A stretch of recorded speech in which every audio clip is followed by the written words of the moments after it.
So good morning बच्चों, कैसे हैं आप लोग। एक बार फिर से हम लोग मिल रहे हैं आज।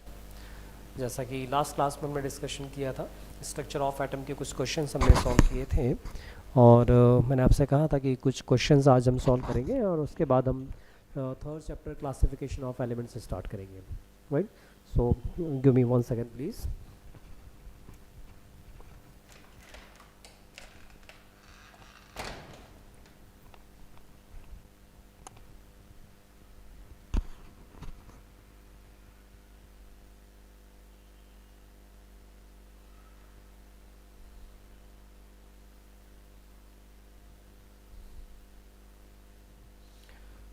राइट, सो कुछ क्वेश्चंस जैसे कि हमने कहा था कि हम डिस्कस करेंगे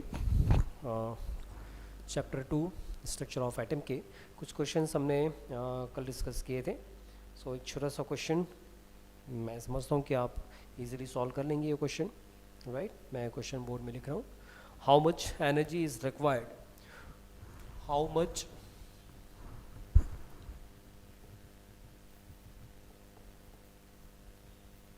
एनर्जी इज रिक्वायर्ड, कितनी एनर्जी की जरूरतों में होगी to ionise hydrogen atom, to ionise a hydrogen atom if its electron occupies n is equal to 5 state.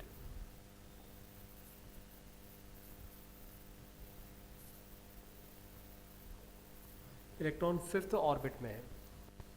यदि इलेक्ट्रॉन फिफ्थ ऑर्बिट में है हाइड्रोजन एटम में, तो हाइड्रोजन एटम को आयनाइज करने के लिए, दैट मीन्स इलेक्ट्रॉन रिमूव करने के लिए कितनी एनर्जी रिक्वायर्ड होगी, राइट।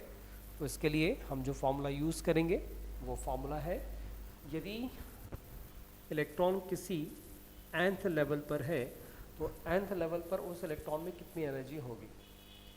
इसके लिए जो फॉर्मूला लिखा जाता है वो है is equal to minus, yes कौन बता रहा है, यस आप बताएंगे बच्चे, हाँ, माइनस 13.12 अपॉन एन स्क्वायर। यदि ये हाइड्रोजन एटम है तो केवल एन स्क्वायर लेंगे, लेकिन ये हाइड्रोजन जैसे दूसरे एटम्स हैं जिनके एटॉमिक नंबर डिफरेंट है तो हम एटॉमिक नंबर भी कंसिडर करते हैं। फिलहाल हम एटॉमिक नंबर कंसिडर नहीं कर रहे हैं क्योंकि हाइड्रोजन एटम है, राइट। यदि जूल में एनर्जी लिखना है तो इनटू 10⁻⁵ जूल पर मोल ये फॉर्मूला लिखा जाता है। यदि ये सेम एनर्जी आप जूल पर एटम में निकालना चाहें तो आप क्या करेंगे, minus 13.12 upon n square into 10⁻⁵ and divided by 6.022 into 10⁻23। यदि आप इसे 1 मोल 6.022 इंटू 10⁻23 से डिवाइड करते हैं तो आपको एनर्जी मिलेगी जूल पर एटम, और जूल पर एटम में एनर्जी यदि सॉल्व करें तो ये होता है -2.12 into 10⁻18 upon n square joule पर एटम। ये दोनों फार्मूला आपको याद रखने हैं। आप जूल पर मोल में भी एनर्जी निकाल सकते हैं, जूल पर एटम में भी एनर्जी निकाल सकते हैं, राइट। नाउ आपको क्या करना है, आपको एनर्जी कैलकुलेट करना है यदि electron n is equal to 5 orbit में प्रेजेंट है, राइट। चलिए जूल पर एटम लेकर यदि हम ले, जूल पर एटम के according -2.12 into 10⁻⁻18 divided by n square, n कितना है 5 है, तो divide by n square that means 5 square, 5 square मतलब 25। यदि आप इसे 25 से डिवाइड करते हैं तो आपको जो आंसर मिलेगा वो जूल पर एटम में मिलेगा, राइट। यदि आप इसे 25 से डिवाइड करें तो लगभग ये जो वैल्यू है ये 8.72 इंटू 10⁻⁻20 के आसपास आएगी, इंटू 10⁻⁻20 के अराउंड ये वैल्यू आपको मिलेगी, right. So this is the energy required to remove an electron जो कि हाइड्रोजन के 5th ऑर्बिट में प्रेजेंट है। ओके, राइट बच्चे। सेकंड एक छोटा सा क्वेश्चन हम देखेंगे कि what is the maximum number of emission lines. ये जो क्वेश्चन है ये बेस्ड है स्पेक्ट्रम पर। हमने कल हाइड्रोजन का स्पेक्ट्रम पढ़ा था जिसमें हमने बहुत सारी spectral lines, Lyman series, Balmer series, P Paschen series, P Pfund series की बात की थी, जिनमें कि डिफरेंट लाइंस हमें देखने के लिए मिलती हैं। तो क्वेश्चन है कि what is the maximum number of emission lines when excited electron of a hydrogen atom in n is equal to 6 drops to the ground state. जो इलेक्ट्रॉन का एक्साइटेशन हो रहा है वो 6 लेवल तक हुआ और फिर 6 लेवल से इलेक्ट्रॉन ग्राउंड स्टेट में आता है। तो मैक्सिमम कितनी लाइंस पॉसिबल हो सकती हैं, इसे कैलकुलेट करने के लिए एक फॉर्मूला भी यूज़ कर सकते हैं या फिर मैनुअल भी हम कर सकते हैं। यदि फॉर्मूला हम देखें सो फॉर्मूला होता है, क्वेश्चन एक बार मैं फिर से बोलता हूँ, what is the maximum number of emission lines. Emission lines के मैक्सिमम नंबर क्या होंगे when excited electron of hydrogen atom in n is equal to 6 drops to the ground state. जो एक इलेक्ट्रॉन है ये n is equal to 6th level पर है और n is equal to 6 level पर ग्राउंड स्टेट में ये इलेक्ट्रॉन ट्रांजिट हो रहा है। यदि इलेक्ट्रॉन ट्रांजिट होता है तो कितनी लाइंस बन सकती हैं मैक्सिमम स्पेक्ट्रल लाइंस। तो देखते हैं सॉल्व कैसे किया जाएगा। इसके लिए जो फॉर्मूला हम यूज करते हैं, maximum emission lines is equal to n into n minus 1 divided by 2। So maximum lines is equal to n into n minus 1 divided by 2। हम यदि ये फॉर्मूला यूज करें तो इसे सॉल्व किया जा सकता है। चलिए करते हैं। n इज इक्वल टू 6 है, 6 multiplied by 6 minus 1 divided by 2, that means 3 into 5, 15 lines बनेंगी। यदि हम रिप्रेजेंट करें 15 लाइंस को तो कैसे रिप्रेजेंट कर सकते हैं, देखिए 6 से पहले 5 में आएगा इलेक्ट्रॉन, 5 टू 4 में जाएगा, 4th से 3rd लेवल में आएगा, 3rd से 2nd लेवल में एंड 2nd से 1st लेवल में। तो कितनी लाइंस हो गई 1 2 3 4 5, यहाँ 5 लाइंस हमें मिली। सेकंड जो इमिशन इसका ट्रांजिशन हो सकता है वो n इक्वल टू 5 to 1 हो सकता है, राइट। 5th से 4 में, 4th से 3rd लेवल में, 3rd लेवल से 2nd लेवल में, 2nd लेवल से 1 लेवल में, टोटल 4 लाइंस हो गई, राइट। 4 to 3, यदि 4th लेवल पर इलेक्ट्रॉन आकर रेस्ट करता है तो 4 से 3rd में जाएगा, 3rd से फिर 2nd में जाएगा एंड 2nd से 1st में जाएगा। दैट मीन्स हमें 3 लाइंस मिल सकती हैं। यदि 3rd लेवल से वो मूव करता है तो 3 to 1 एंड 2 1, यदि 2nd लेवल से मूव करता है तो 2 to 1। अब आप देखें यहाँ पर 2 लाइंस मिल रही हैं, यहाँ 1 लाइन मिल रही है। ऐड कीजिए, 5 + 4 9, 9 + 3 12, 12 + 2 14, 14 + 1 इज 15। सो टोटल 15 लाइंस हमें मिलेंगी। यदि n is equal to 5 level से मैक्सिमम जो ट्रांजिशन बनती है वो 15 बनती हैं, राइट। इस तरह के और भी क्वेश्चंस जो बुक में हो आप सॉल्व कर सकते हैं, है ना। इसी बेसिस पर एक छोटा सा क्वेश्चन हम लेंगे कि energy associated with the first orbit in hydrogen atom is -2.17 into 10⁻18 joule पर एटम। एक इस क्वेश्चन में दिया गया है कि हाइड्रोजन जो है, एक एटम है हाइड्रोजन का, और हाइड्रोजन के एक एटम का जो फर्स्ट ऑर्बिट है, उस फर्स्ट ऑर्बिट का जो एनर्जी लेवल है हाइड्रोजन एटम, और जो फर्स्ट ऑर्बिट दिया गया है इसका एनर्जी लेवल क्वेश्चन में दिया गया है -2.17 इंटू 10⁻18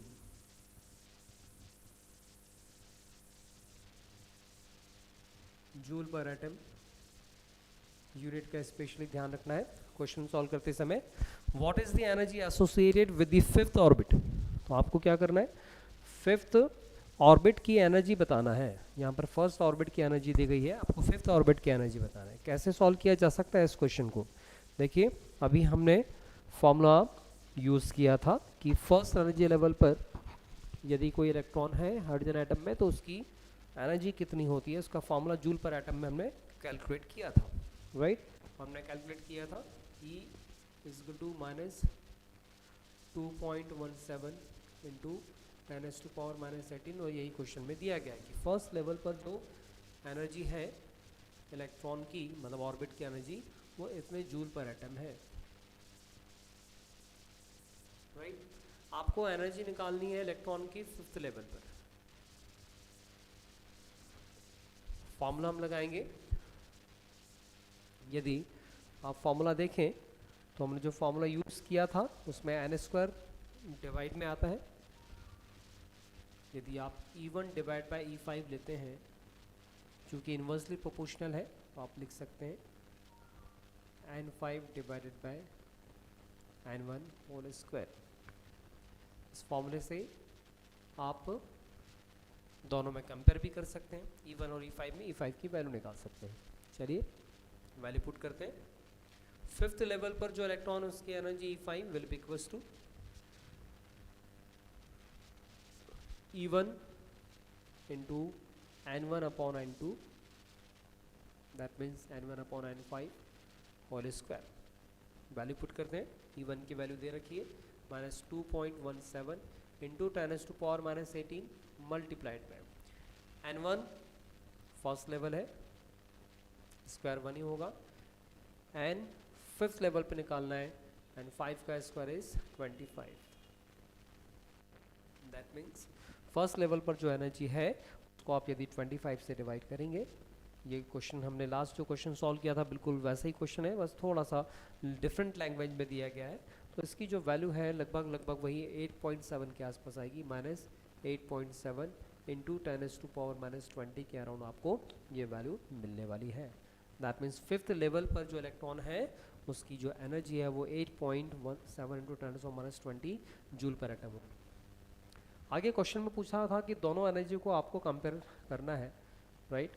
यदि हाइड्रोजन के फर्स्ट लेवल पर जो इलेक्ट्रॉन है उसकी आयनाइजेशन एनर्जी और फिफ्थ लेवल पर जो इलेक्ट्रॉन उसकी आयनाइजेशन एनर्जी को यदि आप कंपेयर करें तो आप कैसे कंपेयर कर सकते हैं, आप देखिए दोनों का जो कंपेरिजन आएगा वो एक्चुअली 1:25 आएगा कि कितने टाइम्स एनर्जी लगेगी आपको। सो हम कह सकते हैं कि E5 is 25 times of E1। कैसे कह सकते हैं, देखिए यहाँ फॉर्मूला रखिए आप, E5 is equal to E1 into n1 upon n2 whole square, right. E5 आपको कैलकुलेट करना है, E1 जो दिया गया था वैल्यू वो आपने रखी, तो E1 की वैल्यू फिलहाल मैं E1 ही ले रहा हूँ, n1 1 था और n2 5 था।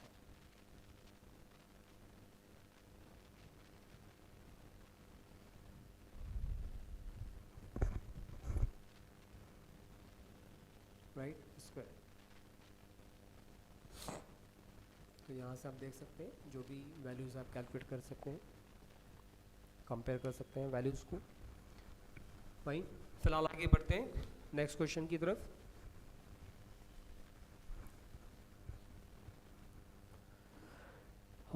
यदि आपको रेडियस पूछा जाए, हाइड्रोजन एटम की रेडियस कैलकुलेट करने के लिए जो फॉर्मूला हम यूज़ करते हैं, सपोज हाइड्रोजन एटम दिया गया और आपसे बोला गया है कि पर्टिकुलर ऑर्बिट की रेडियस आप निकालें, तो रेडियस कैलकुलेट करने के लिए जो फॉर्मूला हम यूज़ करते हैं वो है r nth लेवल के ऑर्बिट की radius is to 0.529 into n square.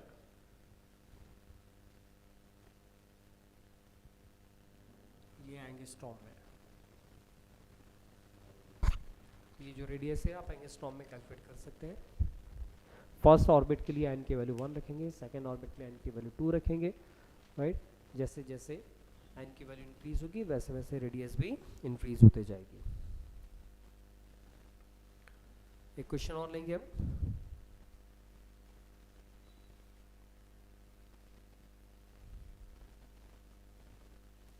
Right, calculate the wavelength of an electron moving with a velocity of 2.05 into 10⁻⁷ metre पर सेकंड। क्वेश्चन है बहुत ही सिंपल सा क्वेश्चन है, नीट पे पूछा, नीट एग्जाम में पूछा क्या है ये question. Calculate the wavelength of an electron moving with a velocity of 2.05 into 10 to power 7 metre per second. एक इलेक्ट्रॉन है, उसकी वेलोसिटी दी गई,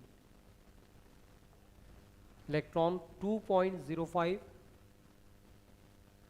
into 10 to power 7 metre per second की वेलोसिटी से मूवमेंट कर रहा है, right?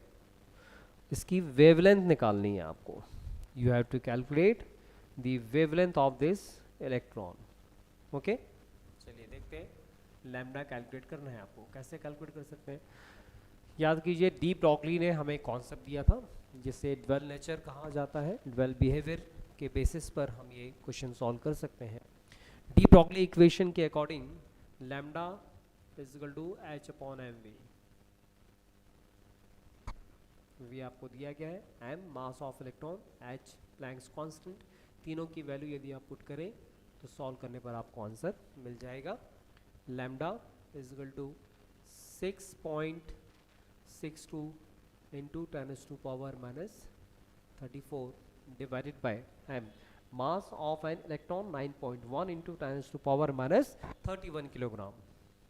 9.1 into 10 to power -31 kilogram multiplied by velocity आपको दी गई है 2.05 into 10 to power 7 metre per second, right?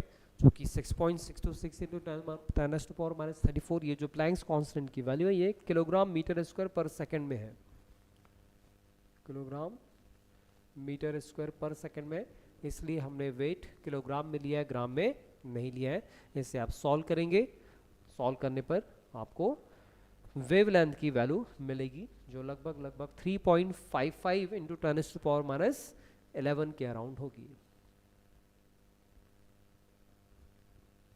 जो कि आपने जो क्वेश्चन सॉल्व किया है उसमें आपने मीटर लिया है, इसलिए आंसर जो आएगा लैम्डा का वो मीटर्स में आएगा, राइट? तो इस तरह से जो क्वेश्चंस आपको मिलेंगे उनमें आप लैम्डा सॉल्व कर सकते हैं। यदि लैम्डा पूछा गया है, वेवलेंथ पूछी गई है तो ओके। एक और क्वेश्चन हम लेंगे। The mass of an electron दिया गया है और काइनेटिक एनर्जी दी गई है, इसकी वेवलेंथ निकालनी है। बहुत ही सिंपल क्वेश्चन है, राइट? एक इलेक्ट्रॉन है, इस इलेक्ट्रॉन का मास आपको वैसे भी पता है, पर क्वेश्चन में दिया गया है कि मास of electron at this, and इसकी काइनेटिक एनर्जी दी गई है 3 इंटू 10 टू पावर -25 जूल्स में काइनेटिक एनर्जी दी गई। So given that mass of an electron is 9.1 into 10 to power -31 kilogram and kinetic energy दी गई इलेक्ट्रॉन की 3 इंटू 10 टू पावर -25 जूल्स। ये गिवन है, पूछा गया है वेवलेंथ निकालना है। ये बोलिए क्या फॉर्मूला यूज कर सकते हैं? वेवलेंथ कैलकुलेट करना है आपको, है ना? अच्छा, काइनेटिक एनर्जी का फॉर्मूला क्या होता है बेटा? 1/2 mv² होता है, राइट? 1/2 mv² से आप क्या निकाल सकते हैं? आपको वेलोसिटी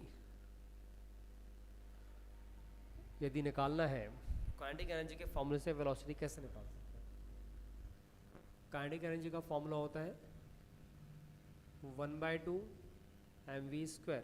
काइनेटिक एनर्जी दी गई है आपको 3 into 10 to power -25 multiplied by 2 divided by m, that means 9.1 into 10 to power -31 is equal to v²। ये v² की वैल्यू है। यहाँ से वेलोसिटी, इसे सॉल्व करके वेलोसिटी कैलकुलेट कर सकते हैं। यदि आप इस क्वेश्चन को सॉल्व करते हैं तो इसकी जो वेलोसिटी आपको मिलेगी वो around 8.12 into 10 to power 2 metres per second के अराउंड आपको इसकी वेलोसिटी मिलने वाली है। वेवलेंथ कैलकुलेट करने के लिए आप क्या कर सकते हैं? Again de Broglie equation use कर सकते हैं। Lambda is equal to H upon M V. यदि lambda is equal to H upon M V आप यूज करते हैं तो आप इस फॉर्मूले से वेवलेंथ कैलकुलेट कर सकते हैं, राइट? एच प्लैंक्स कांस्टेंट है 6.626 इंटू 10⁻⁻34 मास ऑब्वियसली। अब आप देखिए यहाँ पर आप जो मास लेंगे वो किलोग्राम्स में ही लेंगे, है ना, और वेलोसिटी आप अभी निकाल चुके हैं 9.1 इंटू 10⁻⁻31 किलोग्राम, एंड वेलोसिटी आपने कैलकुलेट की है 8.12 इंटू 10⁻²। ये वैल्यूज पुट की आपने, इनको सॉल्व करने पर आपको लैम्डा की वैल्यू मिलेगी, राइट। सो ये क्वेश्चन था जिसमें आपको वेवलेंथ कैलकुलेट करनी थी इलेक्ट्रॉन की, राइट। काइनेटिक एनर्जी दी गई थी। हमने पढ़ा था लास्ट क्लास में कि आइसो इलेक्ट्रॉनिक स्पीसीज़ होती हैं, ऐसी स्पीसीज़, ऐसे एटम्स और आयंस जिनके नंबर ऑफ इलेक्ट्रॉन सेम होते हैं, उन्हें आइसो इलेक्ट्रॉनिक स्पीसीज़ कहा जाता है। तो कभी कभी आइसो इलेक्ट्रॉनिक स्पीसीज़ पर बेस भी छोटे छोटे क्वेश्चंस पूछे जाते हैं, जैसे कि अभी मैं जो क्वेश्चन लेने वाला हूँ उस क्वेश्चन, एक्चुअली वो क्वेश्चन आइसो इलेक्ट्रॉनिक स्पीसीज़ पर बेस्ड है ना। क्वेश्चन में पूछा गया है कि Na+ Mg2+, Ca2+, Sr2+ and argon, ये एलिमेंट्स एंड आयंस दिए गए हैं। पूछा गया इनमें से कौन कौन आइसो इलेक्ट्रॉनिक स्पीसीज है, right. S2 negative, sulphur 2 negative and argon, इनमें से पूछा कि कौन कौन एलिमेंट्स और आयंस आइसो इलेक्ट्रॉनिक स्पीसीज की कैटेगरी में रखे जा सकते हैं। वैसे सॉल्व करने के लिए हम क्या करेंगे बेटा, इलेक्ट्रॉन्स काउंट करेंगे। कैसे काउंट करते हैं इलेक्ट्रॉन्स, देखिए सोडियम Na+, सोडियम का एटॉमिक नंबर होता है 11, जितने प्लस चार्ज होते हैं उसको एटॉमिक नंबर से हम माइनस करते हैं। तो always plus charges should be deducted from the atomic number, तो जितने भी प्लस चार्ज है उनको Z से आप माइनस कर दीजिए, है ना, Z माइनस पॉजिटिव चार्ज, ये आपको मिल जाएंगे नंबर ऑफ इलेक्ट्रॉन्स। यदि नेगेटिव चार्ज दिया गया है तो Z plus negative charge is equal to number of electrons, right. हम देखते हैं सोडियम Na+, सोडियम के लिए Z यूज़ किया जाता है 11, 1 प्लस चार्ज है, माइनस करेंगे 1, दैट मीन्स 10 इलेक्ट्रॉन। तो Na+ में टोटल कितने इलेक्ट्रॉन हो गए, 10 हो गए। Mg2+ में इलेक्ट्रॉन निकालते हैं हम, Mg2+ number of electrons is equal to Z12 होता है, -2 इज इक्वल टू 10 इलेक्ट्रॉन्स। तो ये दोनों तो फिलहाल हमें आइसो इलेक्ट्रॉनिक दिख रहे हैं। कैल्शियम, कैल्शियम का एटॉमिक नंबर होता है 20 -2 दैट मीन्स 18, एंड आर्गन का भी एटॉमिक नंबर 18 होता है,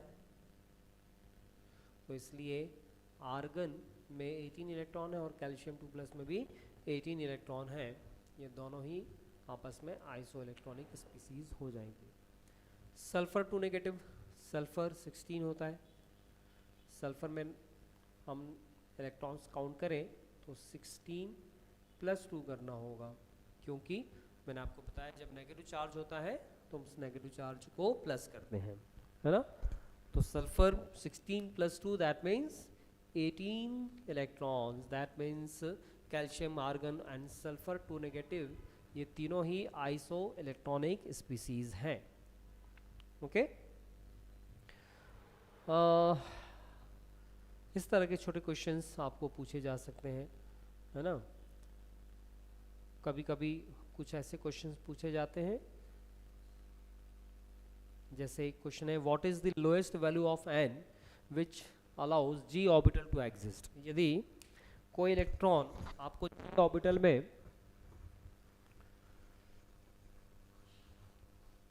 रखना है इलेक्ट्रॉनिक कॉन्फ़िगरेशन लिखते समय, तो उसके लिए क्या वैल्यूज़ पॉसिबल हैं, मतलब वैल्यूज़ किसकी पूछ रहे हैं, ये क्वांटम नंबर्स की वैल्यूज़ पूछी जा रही है ना, कि यदि g ऑर्बिटल पॉसिबल हो और उसमें आपको इलेक्ट्रॉनिक कॉन्फ़िगरेशन लिखते समय इलेक्ट्रॉन पुट करना हो तो क्वांटम नंबर्स की वैल्यूज़ क्या होगी देखते हैं। Generally S P D F के लिए जो एल की वैल्यूज़ लिखी जाती हैं वो लिखे जाते हैं 0 1 2 3। अच्छा, आपको ये भी पता है कि स्मॉल एल की जो वैल्यू है वो एन की वैल्यू पर डिपेंड करती है। हम लिखा था कि एल की वैल्यू 0 से लेकर के एन माइनस 1 तक होती है। तो यदि एल की वैल्यू 0 है तो एन की वैल्यू 1 होगी, यदि एल की वैल्यू 1 है तो एन की वैल्यू 2 होगी, यदि एल की वैल्यू 2 है तो एन की वैल्यू 3 होगी, यदि एल की वैल्यू 3 है तो एन वुड बी 4। अब देखिए एस पी डी एफ, अब इसके बाद क्या आएगा, एफ के बाद क्या आता है, जी आता है ना, राइट। तो एफ के बाद जी आता है तो नेक्स्ट ऑर्बिटल जो जी होगा उसके लिए एल की वैल्यू क्या हो जाएगी, एल इज इक्वल टू 4। और यदि एल की वैल्यू 4 होती है तो एन की वैल्यू कितनी हो जाएगी, एन वुड बी 5। यही पूछा था आपसे कि यदि आप एक इलेक्ट्रॉन जी ऑर्बिटल में रखना चाहते हैं, जी सब शेल में रखना चाहते हैं, तो आप एन की वैल्यू क्या लेंगे, तो एन की वैल्यू क्या होगी आपकी, N would be 5, right. Okay, question है छोटा सा, an electron is in one of the 3D orbital. जो ऑर्बिटल होते हैं 5 3D ऑर्बिटल होते हैं, इनमें से किसी एक ऑर्बिटल में इलेक्ट्रॉन है। Give the possible values of N L, N और एल की पॉसिबल वैल्यूज क्या क्या हो सकती हैं, है ना। सो 3D ऑर्बिटल है, आपको पता है 3D ऑर्बिटल, 3D ऑर्बिटल के लिए वैल्यूज लिखनी है आपको क्वांटम नंबर्स की। मैंने आपको बताया था कि जो वैल्यू पहले लिखी जाती है वो एन की वैल्यू को रिप्रेजेंट करता है, तो एन की वैल्यू तो हो जाएगी 3, एल की वैल्यू क्या हो जाएगी। सो जब भी इस तरह के क्वेश्चन आते हैं साइड में रफ में आप 0 1 2 3 लिखें और एस पी डी एफ लिख लें, इससे आपको कन्फ्यूज़न नहीं होगा। यहाँ देखिए आप डी ऑर्बिटल है, डी ऑर्बिटल के लिए एल की वैल्यू कितनी होती है, 2 होती है। तो यदि एन इज इक्वल टू 3 है तो एल इज इक्वल टू 2 हो जाएगा। एम की कितनी वैल्यूज हो जाएंगी, -2 -1 0 +1 एंड +2, ये एम की वैल्यूज हो जाएंगी। तो these are the quantum numbers for electron which occupies 3D orbital. Okay, so मुझे लगता है बेटे कि आप और भी क्वेश्चन सॉल्व करें इसके, और जो भी डाउट होते हैं हम डाउट सेशन में वो क्वेश्चंस डिस्कस करेंगे। फ़िलहाल आज एक नया चैप्टर हम लोग स्टार्ट करने जा रहे हैं बेटा, राइट। मैंने आपसे कहा था कि क्लासिफिकेशन ऑफ एलिमेंट्स, ये चैप्टर हम डिस्कस करेंगे, classification of elements, third chapter. इस पर बेस्ड बहुत सारे क्वेश्चंस पूछे जाते हैं, राइट।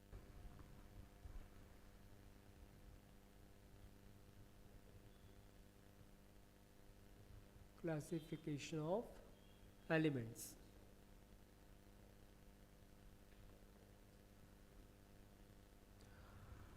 इनिशियली धीरे धीरे जब एलिमेंट्स के नंबर्स बढ़ने लगे तो प्रॉपर स्टडी करने के लिए ज़रूरत पड़ी एक ऐसे पैटर्न की जिस पैटर्न के थ्रू हम उन एलिमेंट्स को प्रॉपर तरीके से स्टडी कर सकते हैं, राइट। सो एलिमेंट्स को प्रॉपर स्टडी करने के लिए कुछ अटेम्प्ट्स किए गए डिफरेंट साइंटिस्ट के थ्रू। तो जो पहला अटेम्प्ट किया था 1829 में डेबोर्नियर ने अटेम्प्ट किया था। डेबोर्नियर ने क्या किया था, डेबोर्नियर जो साइंटिस्ट थे उन्होंने एलिमेंट्स को 3 के ग्रुप्स में अरेंज किया और इसे कहा जाता है ट्राइड्स। दैट मीन्स उन्होंने ट्राइड्स बनाए, है ना। और ट्राइड का बेसिस क्या था बेटा, क्यों बनाए थे ट्राइड, किस बेसिस पर बनाए थे। तो देखिए एक एग्जांपल लेकर के समझते हैं कि वो ट्राइड कैसे बनाए थे। जैसा उन्होंने जो फर्स्ट ट्राइड बनाया था वो क्या बनाया था, lithium, sodium and potassium, right. Second tried उन्होंने बनाया calcium, strontium, barium, calcium, strontium, and barium. जो थर्ड ट्राइड उन्होंने बनाया क्लोरीन, ब्रोमीन एंड आयोडीन।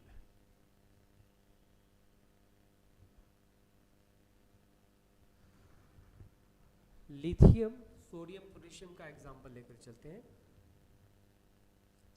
जो ट्राइड का बेस था वो क्या था कि जो मिडिल वाला एलिमेंट है, इस एलिमेंट का एटॉमिक मास, जो भी इसका एटॉमिक मास होगा,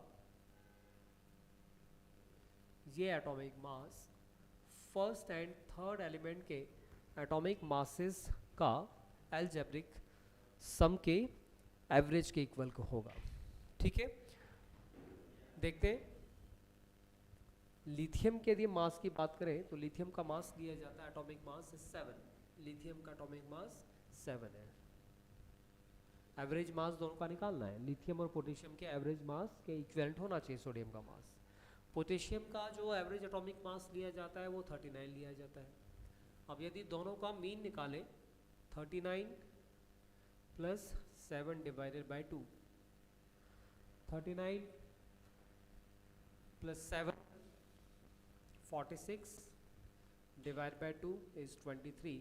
एंड आपको पता है कि सोडियम का एटॉमिक मास 23 लिया जाता है। तो इस तरह से सोडियम का जो एटॉमिक मास है, ये लिथियम और पोटेशियम के एवरेज एटॉमिक मासेस के अलजेब्रिक सम निकाला हमने, और अलजेब्रिक सम निकाल करके इसका रेशो लिया।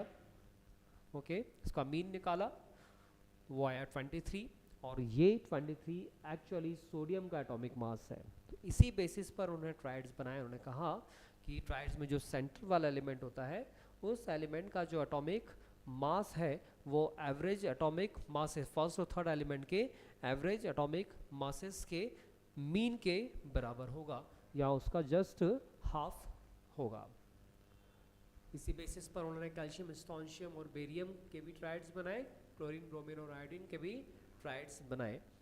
बट जब लार्जर एलिमेंट्स की बात आती है, हैवियर एलिमेंट्स की बात आती है, तो हैवियर एलिमेंट्स में ये कॉन्सेप्ट यूज़ नहीं हो पाया, और इसलिए डेबोर्नियर को अपना काम यहीं पर रुकना पड़ा।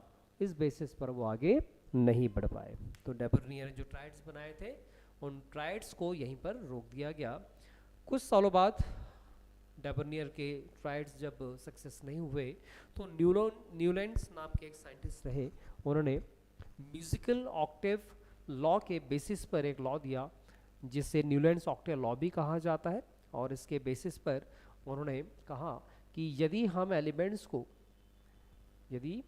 एलिमेंट्स को हम increasing order of their atomic masses में अरेंज करें, तो हम देखते हैं कि हर 8th एलिमेंट की जो प्रॉपर्टी है वो फर्स्ट एलिमेंट की प्रॉपर्टी के सेम होती है, सिमिलर होती है, राइट? कि every 8th element has the similar property like the first element. तो कैसे अरेंज किया उन्होंने, देखिए, जिस तरह से म्यूजिकली ऑक्टेव्स होते हैं, हम हिंदी में यदि म्यूजिकल ऑक्टेव देखें तो सा रे गा मा पा धा नी, ये 7 सुर होते हैं, और 8वां सुर जो है वो फर्स्ट सुर के इक्विवेलेंट होता है ना? सा रे गा मा पा धा नी, ये 7 सुर है, और जो 8वां सुर होता है वो फिर से स लिया जाता है। दैट मीन्स फर्स्ट और 8वां सुर एक जैसा होता है। ठीक इसी तरह से यदि हम एलिमेंट्स को उनके increasing order of atomic masses में अरेंज करें, तो आप देखेंगे कि जो 8वां एलिमेंट है वो 8वां एलिमेंट फर्स्ट एलिमेंट की तरह प्रॉपर्टी रखता है। देखते हैं, अरेंज करते हैं एलिमेंट्स को। First element hydrogen, lithium, beryllium, boron, carbon, nitrogen, oxygen, fluorine. Then actually जब ये लॉ दिया गया था, न्यूलैंड साहब ने लॉ दिया था, उस समय तक इनर्ट गैसेस डिस्कवर नहीं हुई थी, और इनर्ट गैसेस डिस्कवर ना होने की वजह से बहुत हद तक न्यूलैंड सक्सेसफुल रहे। लेकिन कैल्शियम के बाद एक्चुअली वो न्यूलैंड्स जो ऑक्टेल लॉ को प्रूव नहीं कर पाए और ये लॉ काम नहीं कर पाया, क्योंकि कैल्शियम के बाद हम देखते हैं जब आगे पढ़ेंगे तो इलेक्ट्रॉन्स डी सबशेल में फिल होना चालू हो जाता है, जिसकी वजह से जो एलिमेंट्स की प्रॉपर्टी है उसमें काफ़ी चेंजेस देखने के लिए मिलते हैं। तो केवल कैल्शियम तक ही इस लॉ को वो एक्सप्लेन कर पाए थे, कैल्शियम के बाद में ये लॉ एक्सप्लेन नहीं कर पाते हैं न्यूलैंड साहब।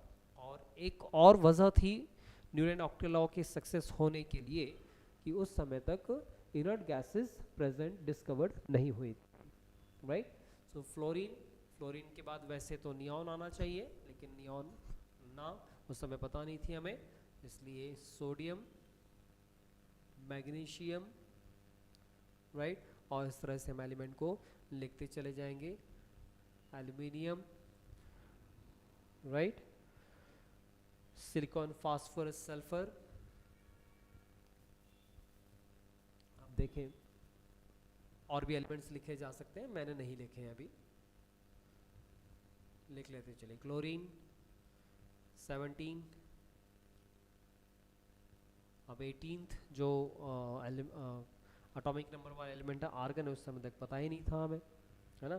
तो उसके लिए 18 की जगह फिर 19 आया, पोटेशियम आया, एंड पोटेशियम के बाद आता है कैल्शियम। कैल्शियम के बाद डिफरेंट एलिमेंट्स होते हैं, वो एलिमेंट एक्चुअली प्रॉपर वे में ऑक्टेव लॉ को फॉलो नहीं करते। यदि हम काउंटिंग स्टार्ट करें लिथियम से तो देखिए 1 2 3 4 5 6, 7th एलिमेंट हो जाएगा फ्लोरीन और 8th हो जाएगा सोडियम। सो हर 8वां एलिमेंट जहाँ से भी आप काउंटिंग करेंगे, जिस एलिमेंट को फर्स्ट मानेंगे वहाँ से जब आप काउंटिंग करते हैं तो एवरी 8th एलिमेंट ठीक फर्स्ट एलिमेंट के नीचे आपको मिलेगा, और वो प्रॉपर्टी में भी सिमिलर। आप कहीं से भी काउंटिंग कर लीजिए, आप बोरॉन से काउंटिंग कर लीजिए। चलिए बोरॉन को फर्स्ट एलिमेंट यदि मानते हैं तो 1 2 3 4 5 6 7 एंड 8। देखिए आप बोरॉन और एल्यूमिनियम फर्स्ट और 8th एलिमेंट है, और ये दोनों ही सिमिलर प्रॉपर्टीज रखते हैं। सो न्यूलैंड्स ऑक्टेव लॉ कोशिश अच्छी की थी न्यूलैंड साहब ने, लेकिन प्रॉब्लम ये रहा कि उस समय इनर्ट गैसेस डिस्कवर नहीं हुई थी, जिसकी वजह से उन्हें थोड़ी बहुत सक्सेस मिली। और साथ में हम देखें तो कैल्शियम के बाद ये सक्सेसफुल हो ही नहीं पाता है ना, क्योंकि जैसे ही डी ब्लॉक एलिमेंट डिस्कवर्ड होते हैं, डी ब्लॉक एलिमेंट्स की वजह से सारा डिस्टर्बेंस हो जाता है, अरेंजमेंट पूरा डिस्टर्ब हो गया, और इसलिए कुछ सालों तक काम नहीं हुआ। कुछ समय बाद मेंडलीव्स, जो कि एक रशियन साइंटिस्ट थे, उन्होंने क्लासिफिकेशन की थ्योरी बदल दी, और उन्होंने डिफरेंट एलिमेंट, जो कि उस समय 63 एलिमेंट्स नोन थे, उन 63 नोन एलिमेंट्स के ऑक्साइड्स एंड हाइड्राइड्स की स्टडी की। बेसिकली मेंडलीव बहुत सारे पेपर की कटिंग यूज़ करते थे, और हर एक एलिमेंट के हाइड्राइड और ऑक्साइड्स की स्टडी करने के बाद उनकी जो प्रॉपर्टीज़ होती थी, उन प्रॉपर्टीज़ को वो कागज़ के उन टुकड़ों पर लिख करके वॉल में लगाया करते थे, और फिर वॉल में लगाने के बाद में ऐसे एलिमेंट्स जो कि सिमिलर प्रॉपर्टीज़ रखते हैं उनको एडजस्ट करते थे।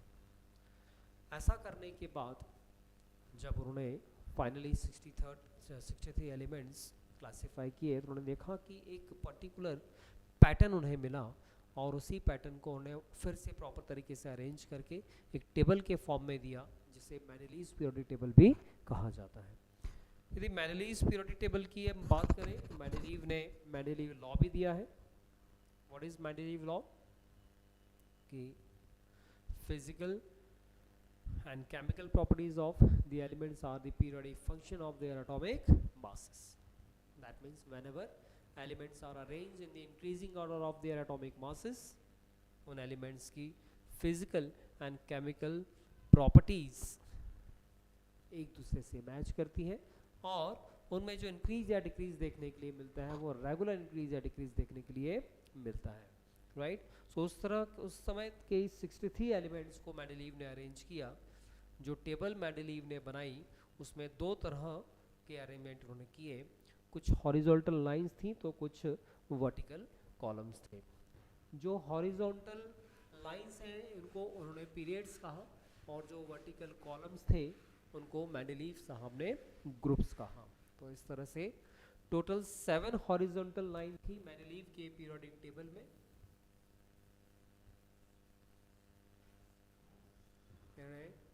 1 2 3 4 1 2 3 4 5 6 और 7, इस तरह से टोटल 7 पीरियड्स बनाए मेंडलीव साहब ने। और टोटल ग्रुप्स की हम बात करें तो टोटल 9 ग्रुप्स थे। एक्चुअली जब मेंडलीव साहब ने एक्चुअल पीरियोडिक टेबल बनाया था तो 8 ही ग्रुप थे। 0 ग्रुप बाद में जब डिस्कवर हुआ इनर्ट गैसेस, तो मेंडलीव साहब को ऑनर देने के लिए 0 ग्रुप को बाद में मॉडिफाई करके ऐड किया गया था। तो मॉडर्न मेंडलीव पीरियोडिक टेबल की यदि हम बात करें तो उसमें हमें 9 ग्रुप देखने के लिए मिलते हैं, लेकिन यदि हम previous Mendeleev actual Mendeleev periodic table की बात करते हैं तो उसमें 0 ग्रुप हमें देखने के लिए नहीं मिलता है। 0 ग्रुप को बाद में ऐड किया गया था, राइट। सो 7 पीरियड्स होते हैं मेंडलीव के पीरियोडिक टेबल में। एंड मॉडिफाइड पीरियोडिक टेबल की बात करें तो टोटल 8 ग्रुप्स होते हैं। 1 2 3 4 5 6 7, जो 8th ग्रुप था वो थोड़ा सा बड़ा था और उसके बाद में 0 ग्रुप को ऐड किया गया। इनको जो नंबर दिए गए थे वो रोमन नंबर्स यूज किए गए थे, 1 2 3 4 5 6 7 एंड 8।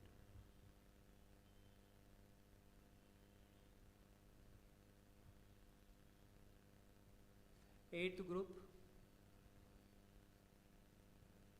बड़ा ग्रुप है एंड 0 ग्रुप जो कि बाद में मॉडिफाइड करके ऐड किया गया। मेंडलीव ने हर ग्रुप को 2 सब ग्रुप में डिवाइड किया है, ए एंड बी। हालांकि उन्होंने ऐसा क्यों किया डिस्क्रिप्शन नहीं मिलता है। 8th ग्रुप को ए बी ग्रुप में डिवाइड नहीं किया, ऐसे ही 0 ग्रुप को भी ए बी ग्रुप में डिवाइड नहीं किया गया।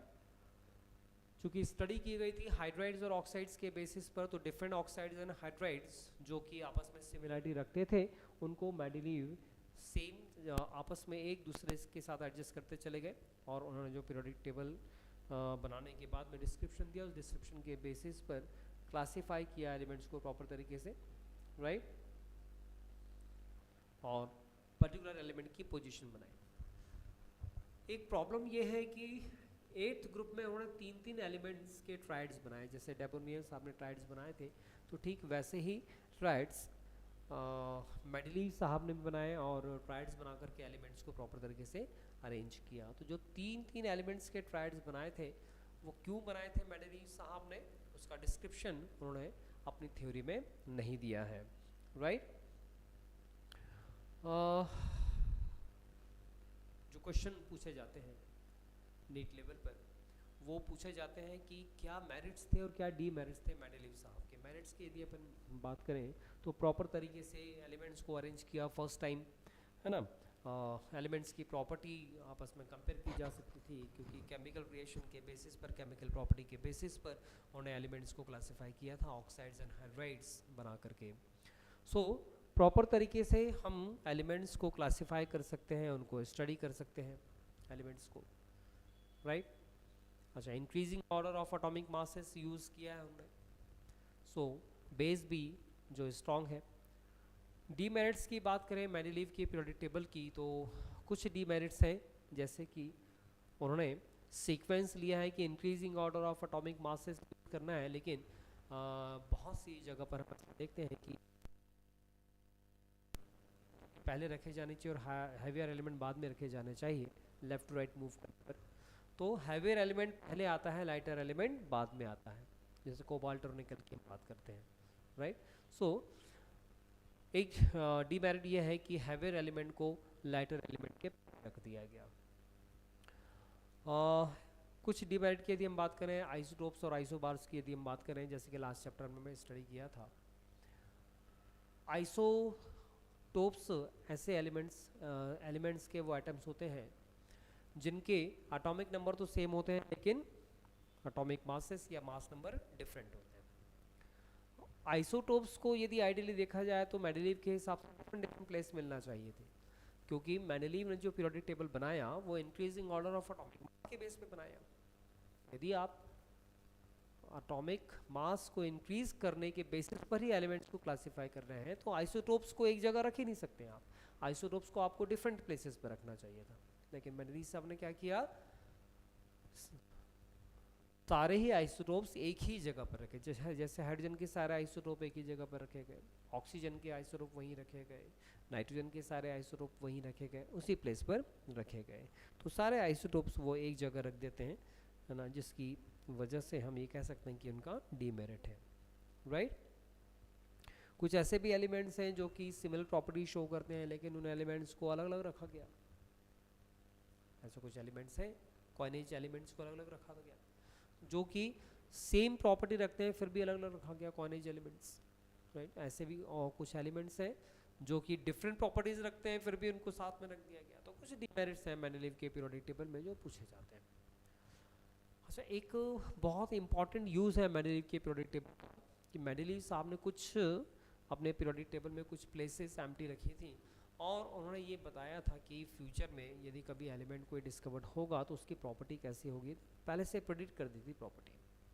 जैसे एक का एल्यूमिनियम और एक का जर्मनियम की हम बात करते हैं, एक जर्मनियम और गैलियम दो एलिमेंट्स हैं जिनकी डिस्कवरी उस समय नहीं हुई थी लेकिन पहले से ही उनकी प्रॉपर्टीज़ बता दी थी मेंडेलीव साहब ने। तो मेरिट्स में हम मेंडेलीव साहब के मेरिट्स में हम इनका एग्जाम्पल दे सकते हैं, जर्मनियम का और गैलियम का, एक का एल्यूमिनियम एक का सिलिकॉन, राइट, जो पहले नाम रखे थे मेंडेलीव साहब ने, बाद में गैलियम और जर्मनियम के नाम से ये एलिमेंट्स डिस्कवर्ड हुए और उनकी जो प्रॉपर्टीज़ थी वो सिमिलर थी जो कि मेंडेलीव ने हमें बताई थी। ओके, लैंथेनाइड्स और एक्टिनाइड्स इनको जो है अलग अलग ग्रुप जैसे रोज बना करके रखा गया था, कोई प्रॉपर प्लेस लैंथेनाइड और एक्टिनाइड को मिल नहीं पाया मेंडेलीव के पीरियोडिक टेबल में। और एक सबसे बड़ा ड्रॉबैक ये है हाइड्रोजन की पोजीशन। हालांकि हम जब आगे पढ़ेंगे तो देखेंगे कि जो मॉडर्न पीरियोडिक टेबल है वहाँ भी हम हाइड्रोजन को प्रॉपर प्लेस नहीं दे पाते। हाइड्रोजन एक ऐसा एलिमेंट है बेटा जो अल्कली मेटल्स के साथ में, जैसे lithium, sodium, potassium, rubidium, caesium, francium के साथ में और हैलोजन एटम्स के साथ में, हाइड्रोजन एलिमेंट्स के साथ में सिमिलरिटी शो करते हैं। दैट मीन्स हाइड्रोजन को हम हैलोजन्स के साथ भी रख सकते हैं और अल्कली मेटल्स के साथ भी रख सकते हैं। तो कहाँ रखा जाए, तो इसलिए मेंडेलीव ने प्रॉपर प्लेस हाइड्रोजन को नहीं दी, है ना। तो ये मेंडेलीव के कुछ मेंडेलीव से रिलेटेड कुछ क्वेश्चंस हैं जो पूछे जाते हैं, उनके मेरिट्स को लेकर के, डीमेरिट्स को लेकर के और उनकी टेबल को लेकर के कुछ क्वेश्चन पूछे जाते हैं। इस प्रॉब्लम को सॉल्व करने के लिए मोज़ले साहब और उनके साथ में और भी दूसरे जो साइंटिस्ट रहे उन्होंने प्रॉपर स्टडी किया और उन्होंने कहा कि यदि हम एटॉमिक मास के जगह एटॉमिक नंबर लेकर के एलिमेंट्स को क्लासीफाई करें तो ज़्यादा आसानी होगी। कारण ये कि एटॉमिक मास जब हम लेते हैं तो एटॉमिक मास में आइसोटोप्स, जैसे कि हमने देखा था आइसोबार्स, इनकी प्रॉब्लम आ जाती है। पर एटॉमिक नंबर के बेसिस पर जब एलिमेंट्स को हम क्लासीफाई करते हैं तो atomic number is the number of proton और नंबर ऑफ इलेक्ट्रॉन, जो कि फिक्स होते हैं हमेशा। और फिक्स होने के साथ साथ जब हम एलिमेंट्स की बात करते हैं तो जो जितने भी एलिमेंट्स हैं उनमें यदि हम कंपेरिजन करेंगे तो केवल एक इलेक्ट्रॉन एक्स्ट्रा होने पर या एक इलेक्ट्रॉन कम होने पर एलिमेंट चेंज हो जाता है। दैट मीन्स हर एलिमेंट्स में जो कि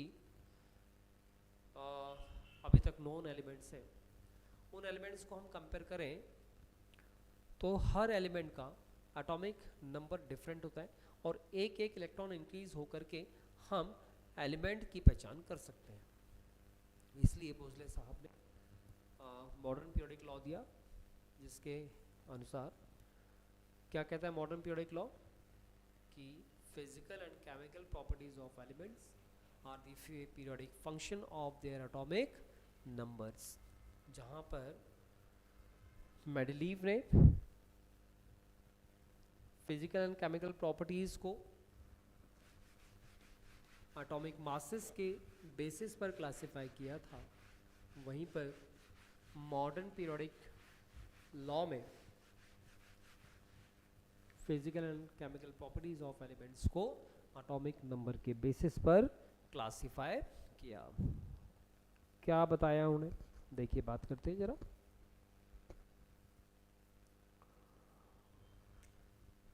जो टेबल बनाया मॉडर्न पीरियोडिक टेबल, उसमें टोटल जो ग्रुप लिए गए वो 18 ग्रुप लिए गए।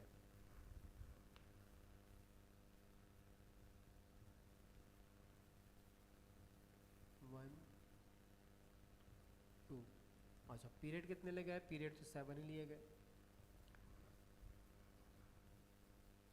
First period, second period, third, fourth, fifth, sixth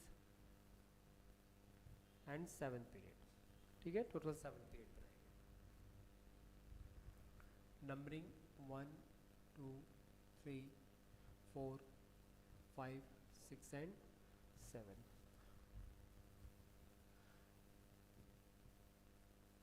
elements जब अरेंज किए गए तो उनको अरेंज करते समय एक प्रॉपर पैटर्न फॉलो किया गया। चूँकि हम एलिमेंट्स को यहाँ पर increasing order of their atomic numbers के बेसिस पर अरेंज कर रहे हैं, इसलिए इलेक्ट्रॉनिक कॉन्फ़िगरेशन का बहुत इंपॉर्टेंट रोल हो जाता है मॉडर्न पीरियोडिक टेबल में। और इलेक्ट्रॉनिक कॉन्फ़िगरेशन के बेसिस पर ही एलिमेंट्स को अरेंज किया गया, increasing order of their atomic number के बेसिस पर। Group number 1, group number 2। हम देखेंगे कि ग्रुप नंबर 3 जो स्टार्ट होता है वो फर्स्ट पीरियड से स्टार्ट नहीं होता है। ग्रुप नंबर 3 की हम बात करें तो ग्रुप नंबर 3 फर्स्ट पीरियड से स्टार्ट ना हो करके फोर्थ पीरियड से स्टार्ट होता है। फोर्थ पीरियड, ये पीरियड 4 5 6 एंड 7। तो ग्रुप नंबर 3 से लेकर के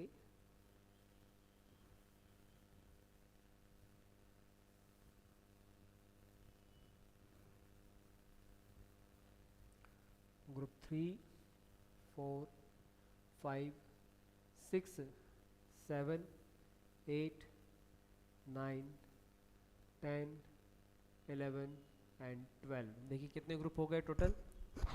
3 4 5 6 7 8 9 10 11 12, ये 10 ग्रुप।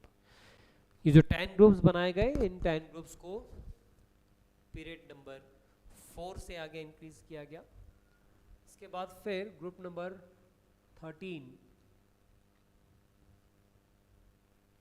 से लेकर के ग्रुप नंबर 18 तक ग्रुप्स बनाए गए। 13 14 15 16 17 एंड 18। देखेंगे कि फर्स्ट ग्रुप में और फर्स्ट पीरियड में केवल एक ही एलिमेंट है, हाइड्रोजन। सेकेंड एलिमेंट, एक बार पीरियड हम बना लेते हैं।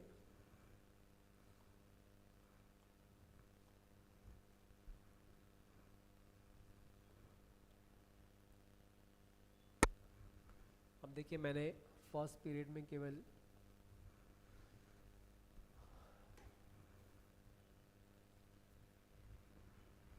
फर्स्ट पीरियड में 2 ही एलिमेंट है, hydrogen and helium. Helium actually S block element है।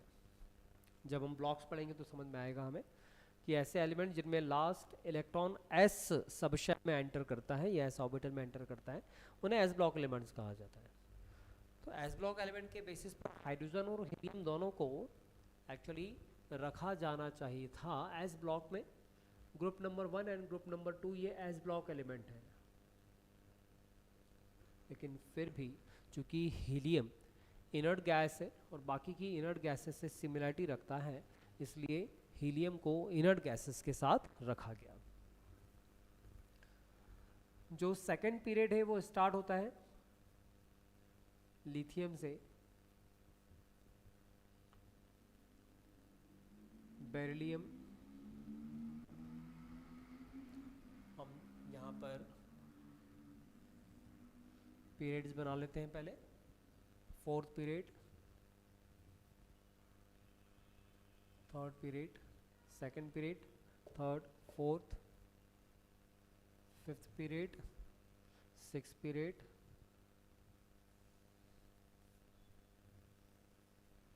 And seven period.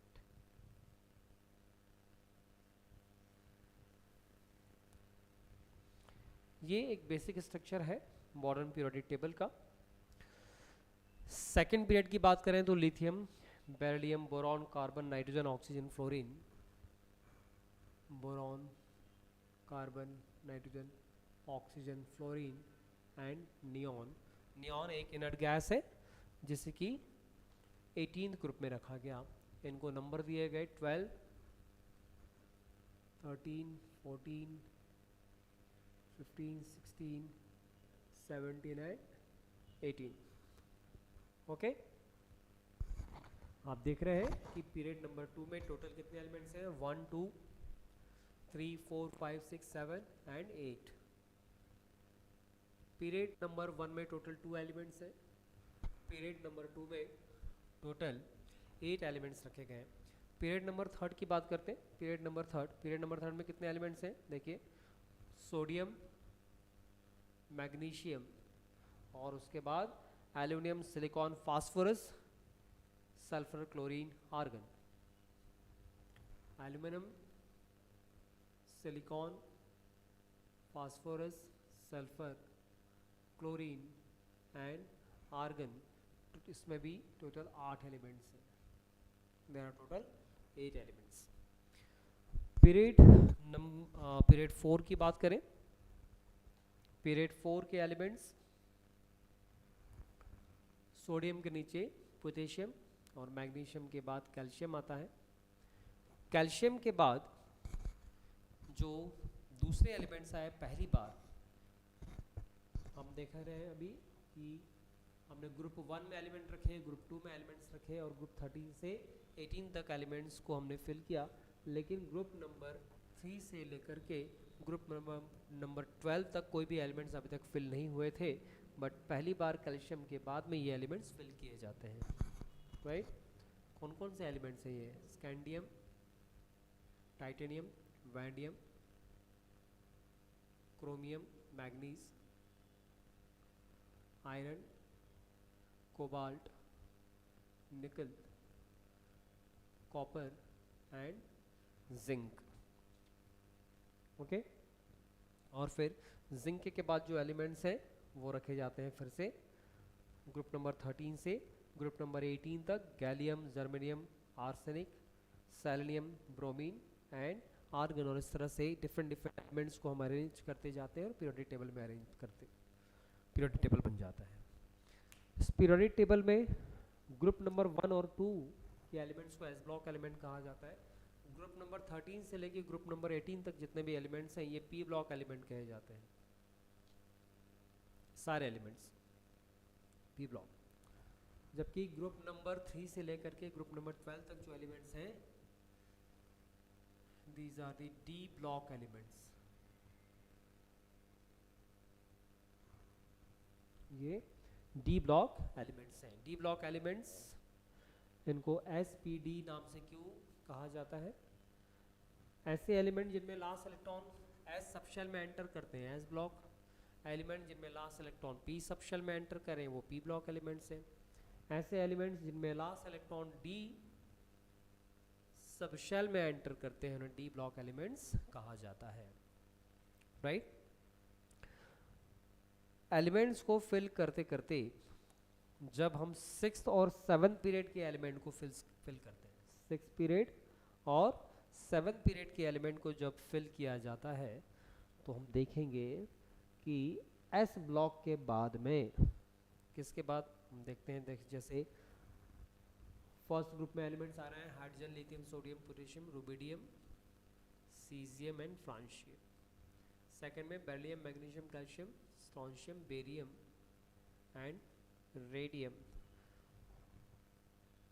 6th period मतलब बेरियम के बाद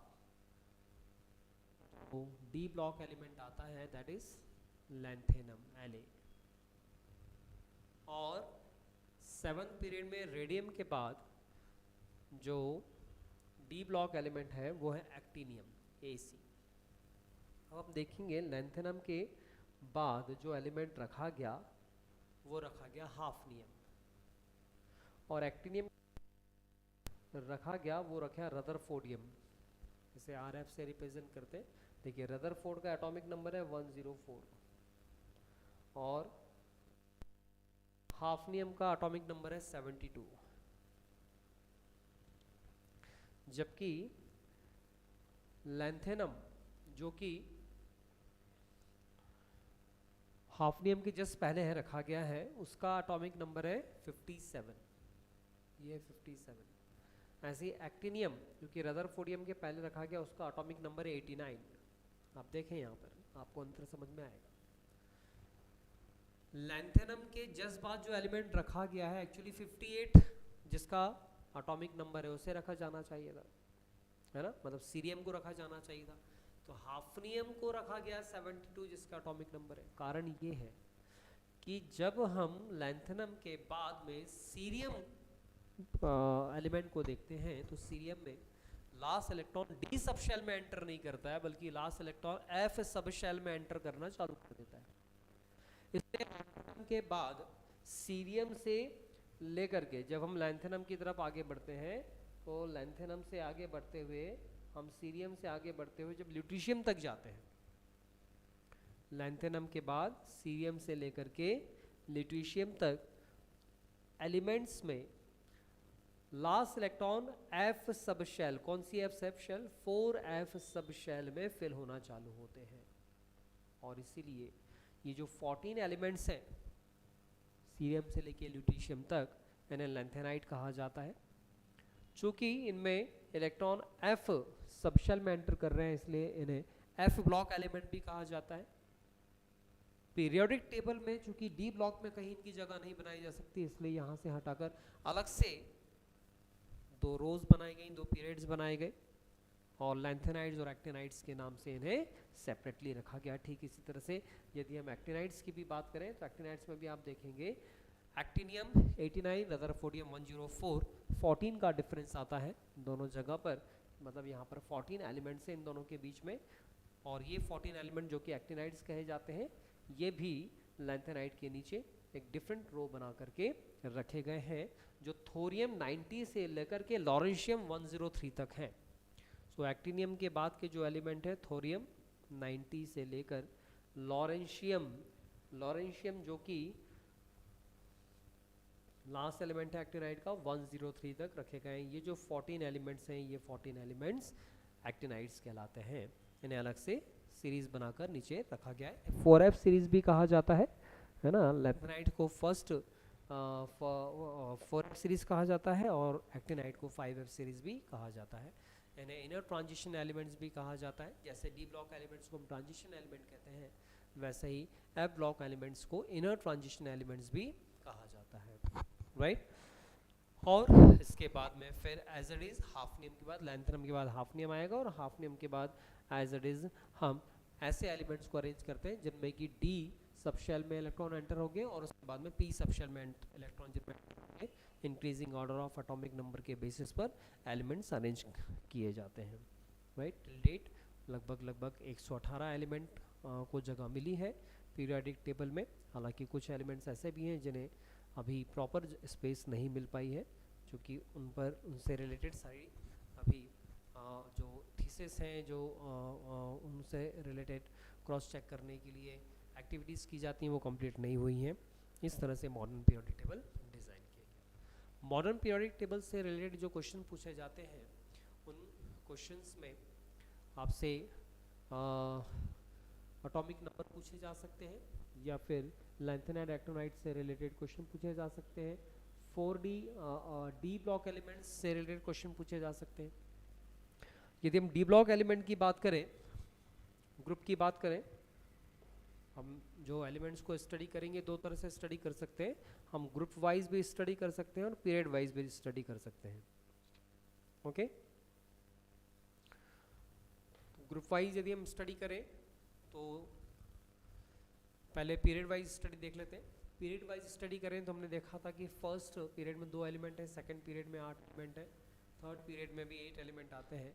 फोर्थ पीरियड में जो एलिमेंट आएंगे 6 एलिमेंट पी ब्लॉक के, 2 एलिमेंट एस ब्लॉक के और 10 एलिमेंट आते हैं डी ब्लॉक से, तो टोटल 18 एलिमेंट आते हैं। इसलिए जब आप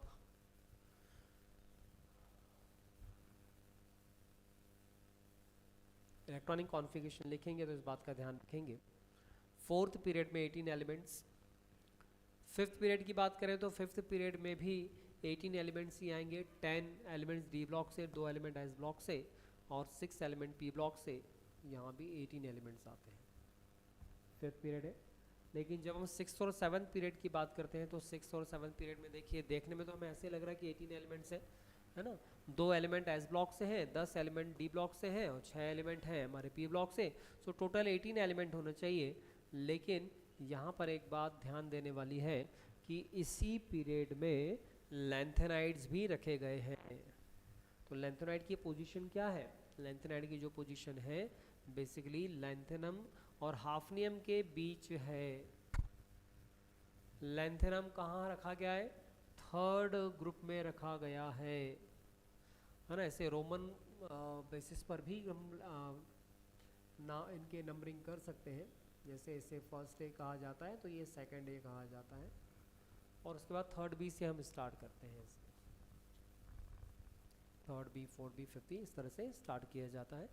तो थर्ड बी पोजीशन है सारे लैंथेनाइड की, और एक्टिनाइड की पोजीशन भी थर्ड बी रखी जाती है। यदि हम मॉडर्न बेसिस पर क्लासिफिकेशन की बात करें तो लैंथेनम की जो पोजीशन है ये थर्ड ग्रुप और सिक्स्थ पीरियड की पोजीशन। तो सारे लैंथेनाइड यही हैं और सारे एक्टिनाइड्स कहाँ रखे गए हैं? थर्ड ग्रुप और सेवन्थ पीरियड में रखे गए हैं। तो 18 + 14 32 एलिमेंट्स, एंड इसी तरह से सेवन्थ पीरियड में भी टोटल 32 एलिमेंट्स अकोमोडेट किए गए हैं, रखे गए हैं एलिमेंट्स। तो कॉन्फ़िगरेशन लिखते समय हम इन नंबर्स का यूज़ कर सकते हैं। मैजिकल नंबर भी कहा जाता है। 2, 8, 8, 18, 18, 32, 32 ये मैजिक नंबर भी कहलाते हैं, क्योंकि इलेक्ट्रॉनिक कॉन्फ़िगरेशन लिखते समय नंबर्स का हम यूज़ करते हैं। ओके। यदि हम बात करें एलिमेंट्स की, जब हम एलिमेंट्स को increasing order of their atomic numbers में अरेंज करते हैं तो हमें बहुत सारी फिजिकल एंड केमिकल प्रॉपर्टीज़ के बीच में रिलेशन देखने के लिए मिलता है। जैसे लेफ़्ट टू राइट हम देखेंगे कि हमें एटॉमिक साइज़ इंक्रीज मिलते हैं। जब एटॉमिक साइज़ का कंपैरिजन हम करते हैं तो हम देखेंगे कि एलिमेंट्स के एटॉमिक साइज़ इंक्रीज होते हैं जब आप लेफ़्ट टू राइट मूव करते हैं। ओके। एंड केमिकल प्रॉपर्टीज़ में हमें रिलेशन देखने के लिए मिलता है। हम ग्रुप वाइज स्टडी करें तो ग्रुप में हम देखते हैं कि जितने भी एलिमेंट्स एक पर्टिकुलर ग्रुप में आते हैं, जैसे 13 ग्रुप के यदि एलिमेंट्स को हम कंपेयर करेंगे तो हम देखेंगे कि इनमें केमिकल प्रॉपर्टीज़ में भी सिमिलरिटी देखने के लिए मिलेगी। केवल फिजिकल प्रॉपर्टी नहीं बल्कि केमिकल प्रॉपर्टी में भी सिमिलरिटीज़ देखने के लिए मिलती हैं। तो इस तरह से ग्रुप में जितने भी एलिमेंट्स रखे जाते हैं वो एलिमेंट सिमिलर प्रॉपर्टी शो करते हैं। और लेफ़्ट टू राइट मूव होने पर एलिमेंट्स में फिजिकल और केमिकल प्रॉपर्टी में एक इंक्रीज़ देखने के लिए मिलता है, चेंज देखने के लिए मिलता है, एक रेगुलर चेंज देखने के लिए मिलता है। राइट। सभी एलिमेंट जो पीरियड में रखे जाते हैं उनमें एक एक इलेक्ट्रॉन इंक्रीज़ किया जाता है। जब पीरियड्स वाइज हम एलिमेंट्स की बात करते हैं तो एक एक इलेक्ट्रॉन इंक्रीज़ करते हैं। और एटॉमिक साइज़ की यदि हम बात करें, लेफ़्ट राइट जाने पर एटॉमिक साइज़ जनरली डिक्रीज़ होता है। आगे हम कंपैरिजन करेंगे, बात करेंगे कि क्यों एटॉमिक साइज़ डिक्रीज़ होता है। राइट। यदि ब्लॉक वाइज स्टडी करें बेटा तो एस ब्लॉक एलिमेंट का जो कॉन्फ़िगरेशन लिखा जाता है, वैलेंस शेल का कॉन्फ़िगरेशन लिखा जाता है, फर्स्ट ग्रुप का लिखा जाता है NS1, सेकेंड ग्रुप का कॉन्फ़िगरेशन NS2 लिखा जाता है। ये वैलेंस शेल कॉन्फ़िगरेशन है। हम 13 से 18 ग्रुप की बात करें, 13 ग्रुप का कॉन्फ़िगरेशन लिखा जाता है NS2NP1, और फिर इलेक्ट्रॉन रेगुलरली फिल होते हैं। ये जाएगा NS2NP2, आप देख रहे हैं एक एक इलेक्ट्रॉन इंक्रीज हो रहा है, NS2NP3, NS2NP4, इसमें P5 और इसमें P6, इस तरह से एक एक इलेक्ट्रॉन इंक्रीज होते जाते हैं लेफ़्ट टू राइट जब हम कॉन्फ़िगरेशन लिखते हैं। ओके। सो जब हम पीरियोडिक स्टडी करते हैं प्रॉपर वे में, तो एलिमेंट्स में एक एक इलेक्ट्रॉन एंटर होते हैं, जिससे उनके इलेक्ट्रॉनिक कॉन्फ़िगरेशन में एक ग्रेडियंट देखने के लिए हमें मिलता है, और इसलिए फिजिकल और केमिकल प्रॉपर्टीज़ में भी ग्रेडियंट देखने के लिए मिलता है, राइट। एस ब्लॉक एलिमेंट्स की बात करें, यदि ब्लॉक वाइज स्टडी करें, तो जितने भी एस ब्लॉक एलिमेंट्स हैं ये सभी सॉफ्ट मेटल्स होते हैं, lithium, sodium, potassium, rubidium, caesium, francium, है ना, ये एस ब्लॉक एलिमेंट कहते हैं। और एस ब्लॉक एलिमेंट में ग्रुप नंबर 1 के एलिमेंट कहलाते हैं alkali metals, these are alkali metals. And जो ग्रुप 2 के एलिमेंट्स हैं they are called alkaline earth metals.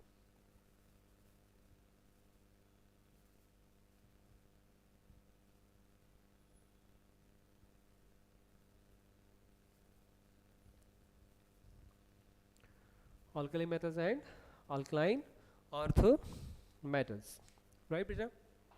S block elements को हम दो कैटेगरी में, दो ग्रुप्स में डिवाइड करते हैं। Group number 1 sorry S block element को दो ग्रुप में डिवाइड करते हैं, alkaline earth metals.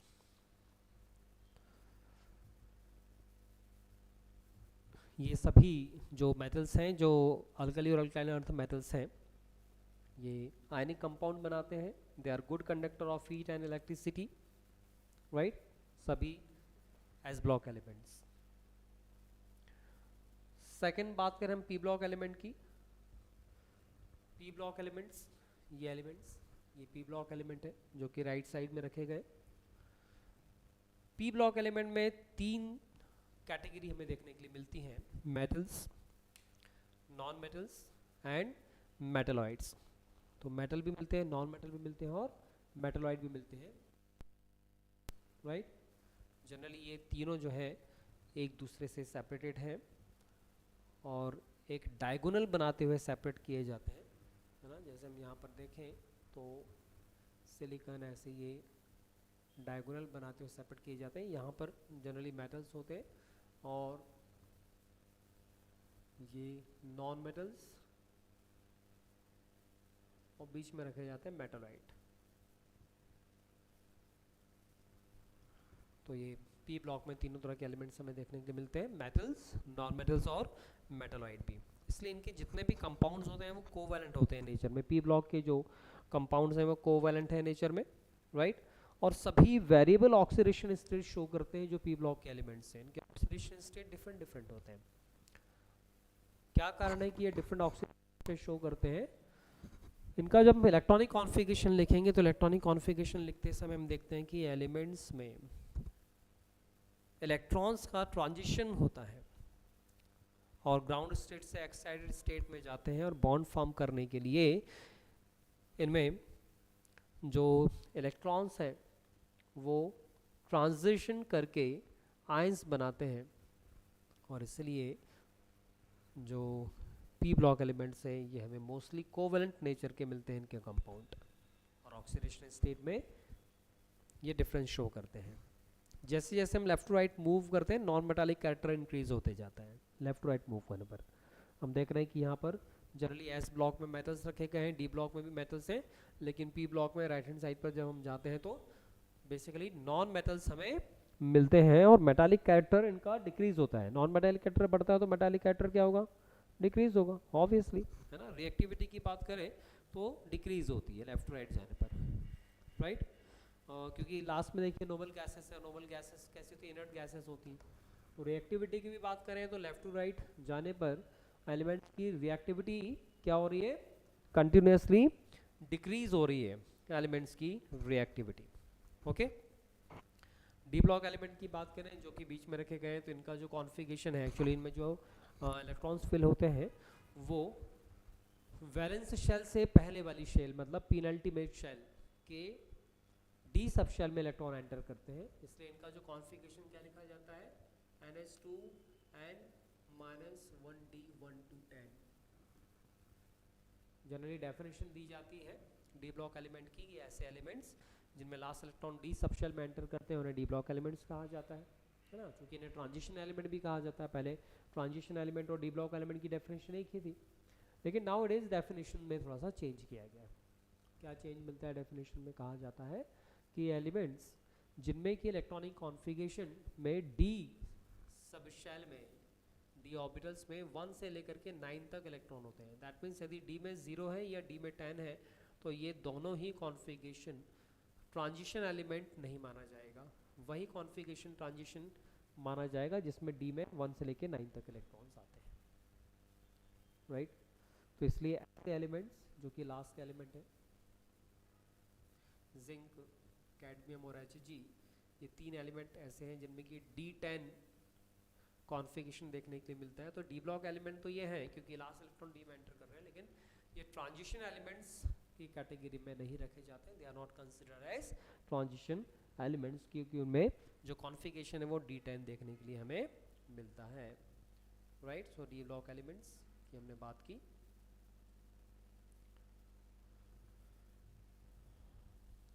D block elements की कैरेक्टरिस्टिक्स की यदि बात करें तो बेटा सबसे पहली बात तो है कि सारे मेटल्स यहाँ पर रखे गए हैं। डी ब्लॉक में ज़्यादातर मेटल्स आते हैं और ये जो मेटल्स होते हैं ये वेरिएबल ऑक्सीडेशन स्टेट शो करते हैं। कारण ये है कि बॉन्ड फॉर्मेशन करने के समय आउटर मोस्ट शेल का n शेल और पेनल्टी शेल मतलब n-1 शेल, दोनों ही शेल इसमें टेक पार्ट करती हैं जब बॉन्ड फॉर्मेशन होता है। तो इसीलिए ये वेरिएबल ऑक्सीडेशन स्टेट्स रखती हैं। इनके मेल्टिंग पॉइंट और बॉइलिंग पॉइंट बहुत हाई होते हैं इन एलिमेंट्स के, high melting point boiling point ये शो करते हैं, राइट। जनरली हम यदि देखें तो ये एलिमेंट्स पैरामैग्नेटिक प्रॉपर्टी भी रखते हैं, मतलब मैग्नेटिक प्रॉपर्टी इन एलिमेंट्स में ज़्यादातर देखी जाती है। जैसे आयरन से तो मैग्नेट बनाया जाता है, आपको पता है, इसी में रखा जाता है, डी ब्लॉक में ही आता है आयरन, है ना। तो ऐसे भी जो एलिमेंट्स होते हैं जो कि पैरामैग्नेटिज्म रखते हैं वो जनरली हमें इसी ब्लॉक में देखने के लिए मिलते हैं। और जितनी भी कलर्ड आयंस हमें मिलेंगी वो ज़्यादातर डी ब्लॉक से रिलेटेड होती हैं, है ना। तो variable valencies, variable oxidation state रखना इनकी प्रॉपर्टी है, कलर्ड आयन बनाने की प्रॉपर्टी है, राइट। और ज़्यादातर जो केमिकल रिएक्शंस हम देखते हैं, केमिकल रिएक्शन की यदि बात करें, कैटलिस्ट क्या होता है जो कि केमिकल रिएक्शन के रेट इंक्रीज या डिक्रीज करता है। So most of the catalyst इसी ब्लॉक से बिलोंग करते हैं, जो एलिमेंट्स कैटलिस्ट के फॉर्म में यूज़ किए जाते हैं। एप ब्लॉक एलिमेंट की हम बात करें तो लैंथेनाइड्स और एक्टिनाइड्स को एप ब्लॉक एलिमेंट भी कहा जाता है क्योंकि last electron F subshell में एंटर करता है, इसलिए इन्हें एप ब्लॉक एलिमेंट कहा जाता है। इन्हें इनर ट्रांजिशन एलिमेंट्स भी कहते हैं। ये भी वेरिएबल ऑक्सीडेशन स्टेट शो करते हैं। मोस्ट ऑफ द एलिमेंट्स इनमें से रेडियो एलिमेंट हैं और मतलब आर्टिफिशियली बनाए गए, मैन मेड है, कहा जाता है ऐसा। ज़्यादातर ये मेटल्स की कैटेगरी में रखे जाते हैं, राइट। और लैंथेनाइड और एक्टिनाइड्स में बहुत ज़्यादा डिफरेंट मतलब प्रॉपर्टीज में डिफरेंस देखने के लिए हमें नहीं मिलता है, ओके।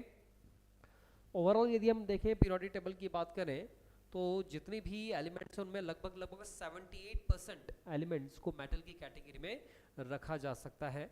और ज़्यादातर ये मेटल्स पीरियोडिक टेबल में लेफ्ट हैंड साइड में आती हैं, है ना। मेटल्स आपको पता है कि रूम टेम्परेचर पर ये मेटल्स सॉलिड होती हैं, इनके melting point and boiling point higher होते हैं। मेटल में टेंसाइल स्ट्रेंथ होती है, ये डक्टिलिटी भी शो करती है मेटल्स, राइट। सो चूँकि पीरियोडिक टेबल की जब हम स्टडी करते हैं तो देखते हैं कि लेफ्ट हैंड साइड पर मेटल रखी जाती हैं। Good conductor of heat and electricity होती हैं, राइट।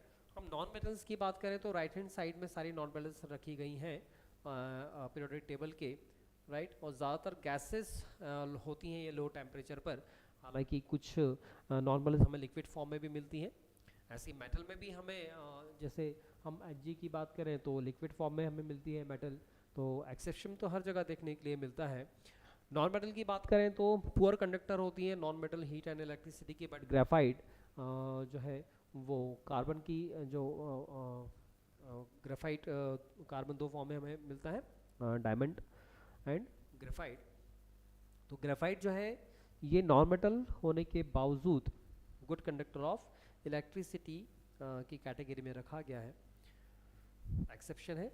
नॉन मेटालिक कैरेक्टर की हम बात करें तो लेफ्ट टू राइट जाने पर नॉन मेटालिक कैरेक्टर इंक्रीज होता है ना पीरियड में, और टॉप टू बॉटम यदि हम बात करें तो डिक्रीज होता है क्योंकि डाउन द ग्रुप जाने पर मेटालिक कैरेक्टर इंक्रीज होता है, fine. So most of the non metals जो है सॉलिड होते हैं लेकिन ब्रिटल भी होते हैं, मतलब मैलिएबल नहीं होते हैं, डक्टाइल नहीं होते हैं, ना तो उनसे हम वायर बना सकते हैं ना उनसे शीट बना सकते हैं, मेटालाइट की बात करें जैसे silicon, germanium, arsenic, antimony, tellurium, basically ये जो एलिमेंट्स हैं ये एलिमेंट्स मेटालाइट के कैटेगरी में रखे जाते हैं। Silicon, germanium, arsenic, antimony and tellurium ये मेटालाइट के कैटेगरी में रखे जाते हैं। जो हमने यहाँ पर बनाया था, बीच में जगह बनाई थी डायगोनल, यहाँ पर मेटालाइट रखे जाते हैं। मेटालाइट में दोनों तरह की प्रॉपर्टी होती हैं, मेटल्स और नॉन मेटल्स दोनों की तरह ये बिहेव करते हैं। और एक्सट्रीम राइट में हम देख रहे हैं कि नोबल गैसेस रखी गई हैं। नोबल गैसेस को इनर्ट गैसेस भी कहा जाता है क्योंकि ये स्टेबल वैलेंस शेल में इनमें 8 इलेक्ट्रॉन होते हैं। स्टेबल कॉन्फ़िगरेशन होने की वजह से ये रिएक्टिव नहीं होती हैं, राइट। यदि हम रिप्रेजेंटेटिव एलिमेंट्स की बात करें तो group number 1 alkali metals, group number 2 alkaline earth metals, है ना। और ग्रुप 13 से लेकर के ग्रुप 18 तक के पी ब्लॉक के जितने भी एलिमेंट्स हैं ये रिप्रेजेंटेटिव एलिमेंट्स कहे जाते हैं। तो एस ब्लॉक और पी ब्लॉक के एलिमेंट्स को रिप्रेजेंटेटिव एलिमेंट कहा जाता है। डी ब्लॉक एलिमेंट को ट्रांजिशन एलिमेंट कहा जाता है। एफ ब्लॉक के एलिमेंट जो है लैंथेनाइड्स और एक्टिनाइड्स हैं इनर ट्रांजिशन एलिमेंट कहा जाता है, ठीक है। सो ये एक ओवरऑल पीरियोडिक टेबल की स्टडी हमने की, पीरियोडिक टेबल किस तरह से डिज़ाइन की जाती है। यदि हम ट्रेंड्स की बात करें, पीरियोडिक प्रॉपर्टीज़ की बात करें तो सबसे पहले एटॉमिक रेडियस की हम बात करेंगे कि एटॉमिक रेडियस क्या होती है। किसी भी एटम, अब चूँकि पीरियोडिक टेबल की मोस्ट ऑफ द प्रॉपर्टीज़ हमने स्टडी की है, जगह की आवश्यकता है इसलिए अब मैं पीरियोडिक टेबल रब करना चाह रहा हूँ। एटॉमिक रेडियस की बात करें तो एटॉमिक रेडियस क्या होती है, किसी भी एटम के न्यूक्लियस से वैलेंस शेल का जो डिस्टेंस है उसे एटॉमिक रेडियस माना जाता है। और एटॉमिक रेडियस, चूँकि एटम बहुत छोटा होता है तो एंगस्ट्रॉम में जनरली हम मेज़र करते हैं एटॉमिक रेडियस को। एटॉमिक रेडियस को हम 3 तरह से रीड करेंगे। एक तो कोवेलेंट रेडियस होती है, आयनिक रेडियस होती है, वैन डेर वाल्स रेडियस है और मेटालिक रेडियस, ये 4 रेडियस हम स्टडी करेंगे। कोवेलेंट रेडियस क्या कहलाती है, तो जैसा अभी हमने कहा कि एटॉमिक रेडियस क्या है, किसी भी एटम के न्यूक्लियस से उसके वैलेंस शेल का, आउटर मोस्ट शेल का डिस्टेंस कहलाता है एटॉमिक रेडियस। यदि कोवेलेंट रेडियस हम बात करें तो कैसे कोवेलेंट रेडियस हम बना सकते हैं, देखिए एक एग्जांपल लेके चलते हैं हम हाइड्रोजन मॉलिक्यूल का। हाइड्रोजन मॉलिक्यूल कैसे बनता है कि हाइड्रोजन के जो 2 एटम्स है ये कोवेलेंटली बॉन्डेड है।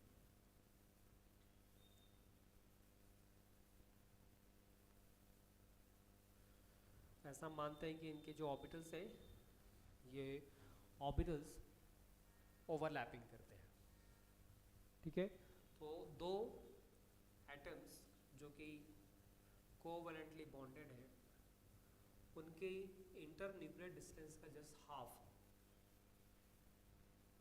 ये इंटर न्यूक्लियर डिस्टेंस हो गया दोनों का, और इस इंटर न्यूक्लियर डिस्टेंस का हाफ इसे कहा जाता है covalent radius.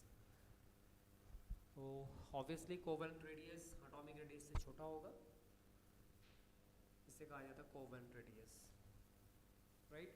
Van der Waals radius, van der Waals radius between molecules के बीच में निकाली जाती है। तो यदि हम हाइड्रोजन के 2 मॉलिक्यूल्स की बात करें तो ये पहला मॉलिक्यूल था हाइड्रोजन का, ये हाइड्रोजन का दूसरा मॉलिक्यूल हो गया। तो 2 मॉलिक्यूल के एडजेसेंट एटम्स, ये फर्स्ट मॉलिक्यूल हो गया, मॉलिक्यूल नंबर 1, मॉलिक्यूल नंबर 2, दोनों मॉलिक्यूल के एडजेसेंट एटम्स जो पास पास के एटम्स से एडजेसेंट एटम्स हो गए, इनके इंटर न्यूक्लियर डिस्टेंस का हाफ, आप देख रहे हैं ये इंटर न्यूक्लियर डिस्टेंस और इसका हाफ, ये कहलाएगा वैन डेर वाल्स रेडियस। ये थी कोवेलेंट रेडियस। ऑब्वियसली आप देख पा रहे हैं कि covalent radius van der Waals radius से छोटी होती है, राइट। तो covalent radius, van der Waals radius. Ionic radius की यदि हम बात करें तो आयनिक रेडियस 2 तरह की होती है, कैटायनिक रेडियस और एनायनिक रेडियस। जब कैटायन बनता है तो क्या होता है, देखिए जब कैटायन बनता है तो एक इलेक्ट्रॉन वैलेंस शेल से रिमूव होता है तो एक पॉजिटिव चार्ज आता है। चूँकि कैटायन बनने पर नंबर ऑफ इलेक्ट्रॉन्स कम हो जाते हैं इसलिए जो वैलेंस शेल है थोड़ी सी अंदर की तरफ अट्रैक्टेड हो जाती है, इसलिए एटम का जो एटॉमिक रेडियस है वो कम हो जाता है। इसलिए हम कहेंगे कि यदि हम बात कर रहे हैं कैटायनिक रेडियस की तो cationic radius is always smaller than the atomic radius, क्योंकि कैटायन का जो वैलेंस शेल है वो थोड़ा सा श्रिंक होता है। एनायन की बात करें, एनायन में एक एक्स्ट्रा चार्ज या एक से ज़्यादा एक्स्ट्रा चार्ज होता है, क्योंकि एडिशन ऑफ इलेक्ट्रॉन की वजह से हमें एनायन मिलती है। तो जब एनायन फॉर्म होती है तो एनायन की वजह से वैलेंस शेल थोड़ा सा रिपल्शन की वजह से, इलेक्ट्रॉन्स की रिपल्शन की वजह से एक्सटेंड करती है, और इसलिए जो एनायनिक रेडियस होती है it is greater than atomic radius. तो ये हमें छोटी छोटी बातें जो याद रखनी चाहिए कि कैटायनिक रेडियस और एनायनिक रेडियस में क्या अंतर है। मेटालिक रेडियस की हम बात करें तो internuclear distance between two adjacent metal ions in metallic lattice. Metallic lattice में क्या होता है कि जो आयंस होती हैं वो बिल्कुल एक दूसरे को टच करते हुए अरेंज्ड होती हैं, ओवरलैपिंग नहीं होती इनके बीच में, एक दूसरे से टच किए होते हैं, है ना, जिसे हम कहते हैं कि क्लोज पैकिंग। जब हम solid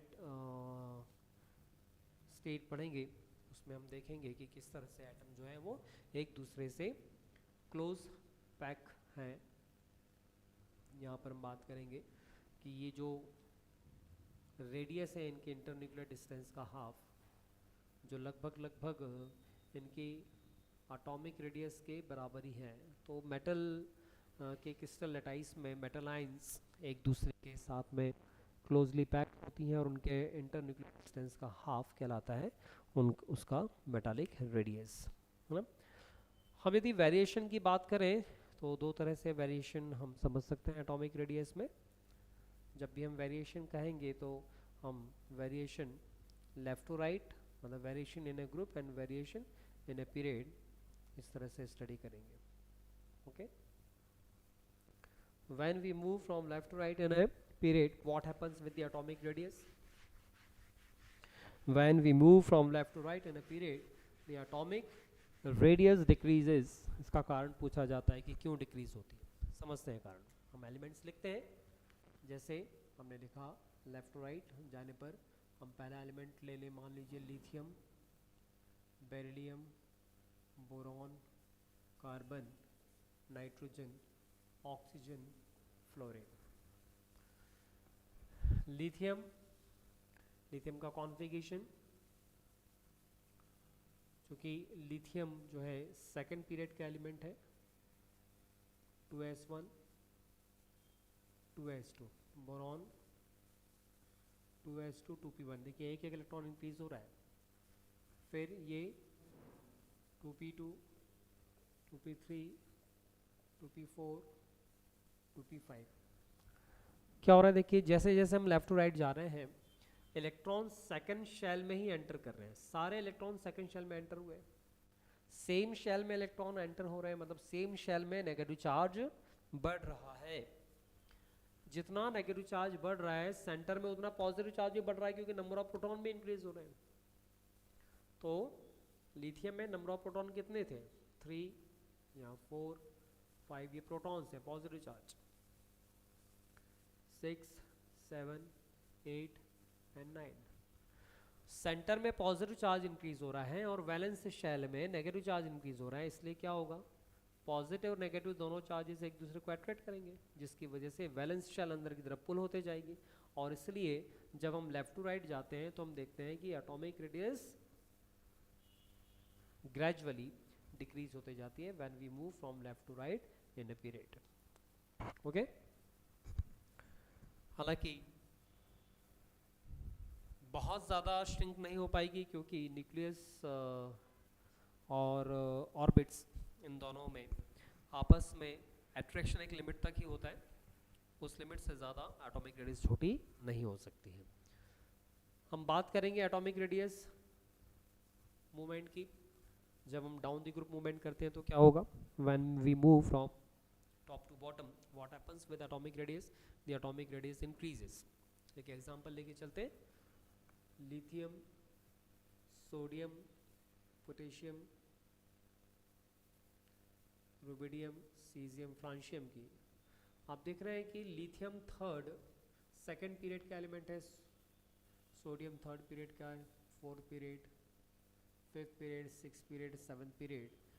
periods generally orbit show करते हैं, जो पीरियड्स होते हैं वो क्या बताते हैं, नंबर ऑफ ऑर्बिट्स। मतलब लिथियम में मैक्सिमम 2 ही शेल्स आएंगी फर्स्ट, सोडियम में 3 शेल्स आ जाती हैं, पोटेशियम में 4 शेल्स। आप देख रहे हैं कि जैसे जैसे हम शेल्स बढ़ा रहे हैं वैसे वैसे ऑटोमेटिकली साइज बढ़ते जा रहा है।